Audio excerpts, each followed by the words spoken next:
Bonjour chers frères et sœurs de l'Église de Jésus. Aujourd'hui nous sommes le mercredi 13 octobre 2021 et nous allons commencer la méditation du livre d'Ésaïe. C'est un ouvrage imposant, 66 chapitres. Ésaïe, son auteur, a vécu sous le règne de 4 rois, dont Ézéchias, ce roi fidèle, qui a suivi l'exemple de David, son ancêtre. Ésaïe va présenter des paroles de malheur, de condamnation, mais aussi des paroles d'espoir.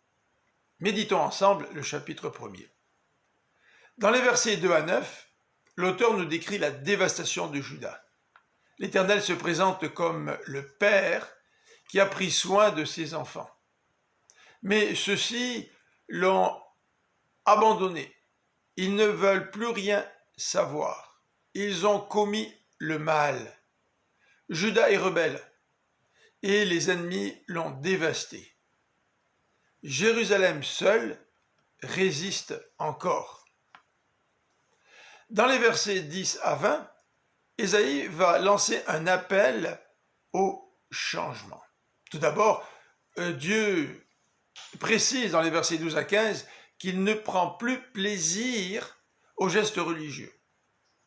Et il n'en veut plus des sacrifices de Juda, de leurs offrandes, des encens, des fêtes, des prières. Il en a assez.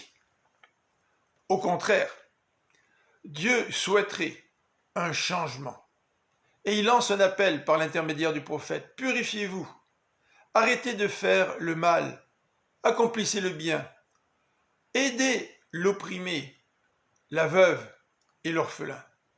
Il va même préciser que si les péchés du peuple étaient cramoisis, rouges cramoisis, ils deviendraient blancs comme la laine. Dans les versets 21 à 31, l'auteur va nous parler du passé, du présent et de l'avenir. Autrefois, dit-il, Jérusalem était fidèle, mais maintenant elle est tombée dans l'idolâtrie, elle est corrompue. Elle est tombée dans le péché. Et à cause de cela, demain va attirer sur elle les malheurs qui nous sont décrits dans les versets 28 à 31. Ce malheur viendra sur les pécheurs. Mais, note d'espoir, certains seront sauvés, nous précisent les versets 25 à 27. Que le Seigneur vous bénisse durant le reste de cette journée et je vous donne rendez-vous demain. À bientôt.